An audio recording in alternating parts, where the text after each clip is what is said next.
Pavement lights, first appearing in London in the late 1880s in the form of cast iron frames glazed with cut squares of glass. Plain glass fenestration was quickly superseded by pressed glass lenses, which in turn were succeeded by pressed glass prism lenses designed to transmit as much light as possible. Pavement lights (UK), vault lights (US), floor lights, or sidewalk prisms are flat-topped walk-on skylights, usually set into pavement, sidewalks, or floors to let sunlight into the space below. They often use anidolic lighting prisms to throw the light sideways under the building. They declined in popularity with the advent of cheap electric lighting. Some cities are systematically removing historic sidewalk lights, others are restoring them. Sidewalk prisms are a method of daylighting basements, and are able to serve as a sole source of illumination during the day. At night, lighting in the basements beneath produces a glowing sidewalk. Vault lights may be used to make subterranean space useful. They are more common in city centers, dense, high-rent areas where space is valuable. Historically, landlords took an interest in improving not only the floor area ratio, but the amount of space that was naturally lit, on the grounds that this was profitable. Occupiers valued daylight not only as a way of saving on artificial lighting costs, which were higher historically, but also as a way to let premises remain cooler in summer, and a way to save on ventilation costs if using gas lighting rather than arc lamps or early incandescent lights. Pavement lights and related products were historically marketed as a way of saving on artificial lighting costs and making space more usable and pleasant. Vault lights also could be set into the basement floor, underneath other vault lights, creating a double-deck arrangement, which would light the subbasement. Manhole covers and coal hole covers with lighting elements were also made. Some steps have vault lights set into the vertical stair risers. Older cities and smaller centers around the world have or have had pavement lights. Most such lights are approximately a century old, although lights are being installed in some new construction. A basement that extends below a sidewalk or pavement is called an areaway, a sidewalk vault, or a hollow sidewalk. In some cities, these areaways were created by the raising of the street level to combat floods, and in some cases they form an often now abandoned underground tunnel network. To light these spaces, sidewalks incorporated gratings, which were a trip hazard and let water and street dirt as well as light into the basement. Replacing the open gratings with glass was an obvious improvement. Sidewalk prisms developed from deck prisms, which were used to let light through the decks of ships. The earliest pavement light, Rockwell, 1834, used a single large round glass lens set in an iron frame. The large lens was directly exposed to traffic, and if the lens broke, a large hole was left in the pavement, which was potentially unsafe for pedestrians. Thaddeus Hyatt corrected these faults with his Hyatt light of 1854. Many small lenses, bull's eyes, were set in a wrought iron frame, later cast iron, and the frame included raised nubs around each lens to improve traction in wet weather and to protect them from damage and wear. Even if all the lenses were broken out, the panel would still be safe to walk on. In the 1930s, London authorities ruled that glass sections could not be larger than 100 mm by 100 mm. Wrought iron, cast iron, and stainless steel frames have all been used. Reinforced concrete slabs began to replace iron frames in the 1890s in New York. Benefits claimed included less condensation, due to the lower thermal conductivity, and a less slippery surface when wet. Concrete panels may be pre-cast or cast in situ. Late concrete panels often were made with metal-framed armored prisms, which were intended to prevent breakage and make replacing individual prisms easier. The glass is not cast into the concrete but caulked into the frame. Rather than chiseling out the old glass, the glass can be popped out of the frame. The transparent elements may be referred to as prisms or lenses depending on shape, or as jewels. The glass in many old pavement lights is now either purple or straw-colored. This is a side effect of the manufacturing process. Pure silica glass is transparent, but older glass manufacture often used silica from sand, which contains iron and other impurities. Iron produces a greenish tint in the finished glass. To remove this effect, a decolorizer, such as manganese dioxide, glassmaker's soap, was added during the manufacture of the glass. When exposed to ultraviolet light, the manganese slowly solarizes, turning purple, which is why many existing sidewalk prisms are now purple. World War I increased demand for manganese in the US and cut off the supply of high-grade ore from Germany, so selenium dioxide was used as a decolorizer instead. Selenium also solarizes, but to a straw color. Replacement glass that has been tinted purple deliberately, in order to match the current color, has been used in some historic restoration projects. In 1871 London, Hayward Brothers patented their semi-prism, changing the shape of the glass by adding pendant prisms to the underside reflects the light sideways, allowing it to light the area under the main building. The pendant shapes were right-angle half prisms, which reflected all incoming light sideways. The horizontal ridges protruding from the top of the prism let it be set into an opening in an iron or cement grating. Some cast glass pendant prisms have flat portions to shed light directly below, as well as throwing it sideways under the main body of the building. Some prisms were made with multiple pendant prisms, either as a Fresnel lens-like sheet of identical prisms, multi, or a sheet of dissimilar prisms that could distribute the light, three-way, etc. The precise angles at which the prisms refracted or reflected light was important. An installation would generally consist of multiple different prescriptions of prism, chosen either by an on-site expert contractor or by a layman using standard algorithms. This also would diffuse the light somewhat, as would the rough glass surfaces. The lenses are translucent, not transparent. Larger castings are more expensive, not only because they use more glass, but because they take longer to cool.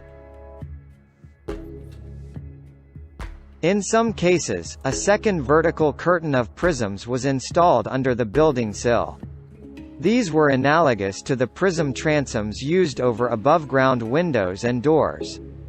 The light could be bent in two stages and used to daylight the whole basement. The areaway under a sidewalk light usually has a masonry wall separating it from the soil under the street, although it may extend partly under the street.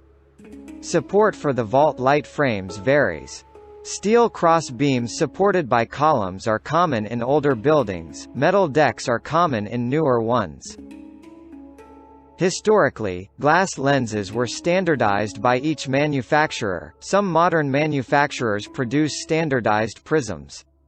Some firms also supply replacement glass castings to order. Cost varies greatly. Shapes needing complicated articulated molds are more expensive. Modern caulking materials are used for caulking in replacement glass.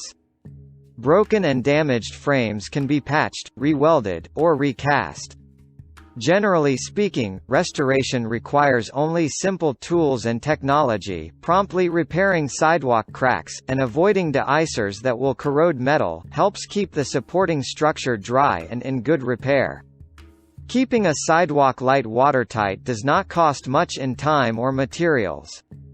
Vaults generally last many decades, and many extant vaults are more than a century old. Despite their reusability and repairability, old panels often are landfilled. However, the city of Victoria, Canada is stockpiling removed pavement light panels for future restoration projects. Often, individual broken sidewalk prisms are not replaced, but instead, the opening is filled with concrete or other opaque materials, such as metal, wood, and asphalt. When a building is renovated, vault lights may be removed or concreted over. For instance, the floor of New York's mostly demolished old Pennsylvania station was made of vault lights, to let light through the concourse floor onto the platforms. The undersides of the lights can still be seen, but the tops have been concreted over. While some cities have preservation measures for vault lights, others actively remove them and fill areaways. Sometimes the outside appearance of the lights is retained while filling the areaway and setting the lights in a concrete pad, removing their daylighting function. Some areaways are mothballed, that is, filled with gravel that could later be removed. Areaways are used in some cities as a convenient place to run utilities, which may make the cities reluctant to give areaways legal protection. In some cases, utility construction leads to areaways being filled. The load-bearing strength of vault lights varies widely with span, construction, and state of repair. Some damaged vaults may not be able to support a fire engine, which a sidewalk vault in sound condition should be able to do. Damp areaways may corrode the steel load-bearing elements supporting the pavement roof. Moisture may come from leakage from above or from groundwater from below. Amsterdam, the Netherlands, has vault lights, some of which have been documented by the Netherlands Department for Conservation. Astoria, Oregon, has a community program for restoring vault lights, funded by the Astoria Downtown Historic District Association. A volunteer planned to replace broken glass with squares of Lexan, topped with resin embedded with glass teardrops, was prevented by legislation. Budapest, Hungary, has vault lights in one of its tourist sites, the Art Deco period Parisi Udvar Mall on Ferenciek tere, Square of the Franciscans. The mall has unusual, decorative pavement lights let into its polychrome tile floor, to allow light from the glass dome skylights into the basement level. There also are vault lights in other locations, such as in the old post office building. Chicago, Illinois, has extremely extensive sidewalk vaults, but many of them do not have vault lights. There is no inventory of them. The city is filling in all vaults, as some are structurally unsound. See also the razing of Chicago. Deadwood, South Dakota, funded a major restoration and maintenance project for vault lights in approximately 2000. Dublin, Ireland has many vault lights. Dunedin, New Zealand has well-preserved Luxfer and Hayward Brothers vault lights. London, England has many vault lights, many made by the Hayward brothers. Historic preservation legislation encourages a market in new pavement lights. New York City has large numbers of vault lights, mostly in the Soho district. More than half of the subway stations originally had vault lights, but these had mostly been blocked off. Installing and restoring vault lights has become part of modern construction practices. The city government has no policies or records about vault lights. Philadelphia, Pennsylvania has numerous vault lights, some of them locally manufactured. Portland, Oregon has prisms at several locations. It has no preservation project for its prisms, however, and fills those that break with concrete. There is some local opposition to the policy. See also Portland Underground. Pretoria, South Africa has Hayward vault lights. Sacramento, California has hollow sidewalks, which originated when the city raised its street level to combat floods. Some of these spaces are lit by vault lights. There are many stories told about these areas. Salem, Oregon has an extensive tunnel network with vault lights. Historians have found a mural-painted grocery drop, a disco, a swimming pool, a firing range, opium dens, and bordellos in the tunnels. Guided tours are sometimes conducted in the tunnels.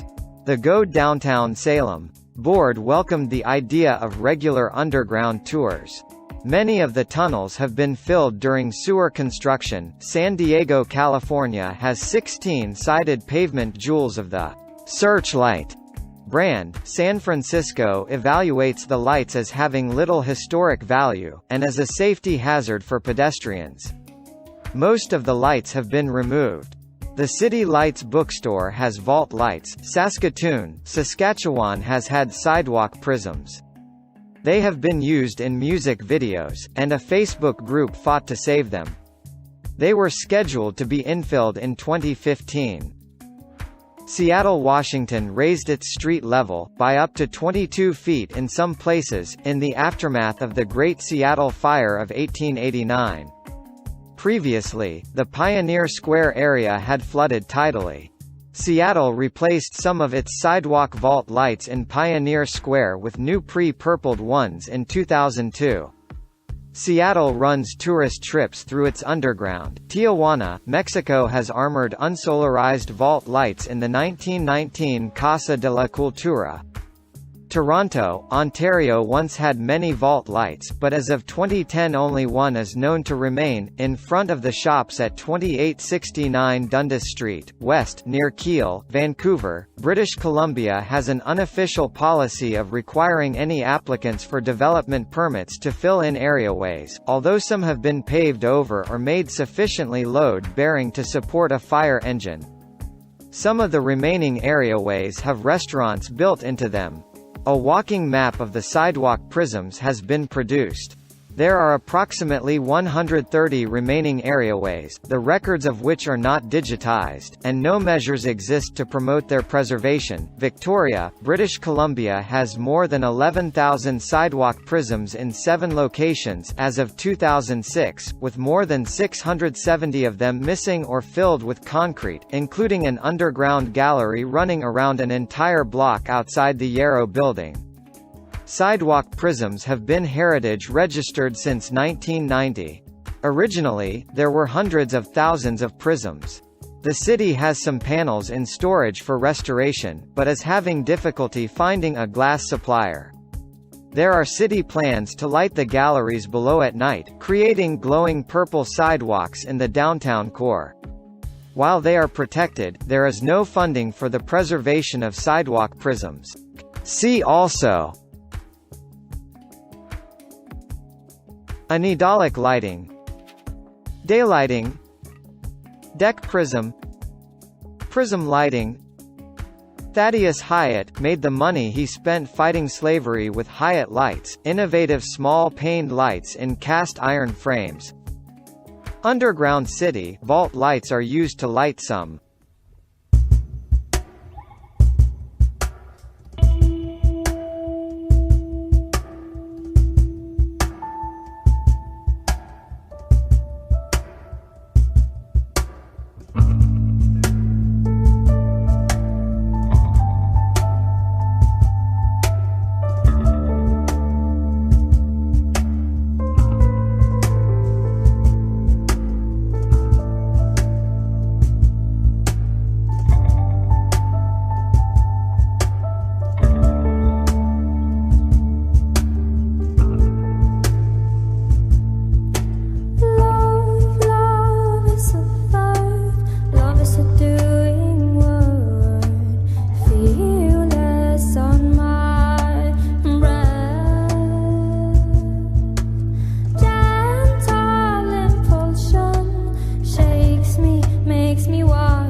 teardrop on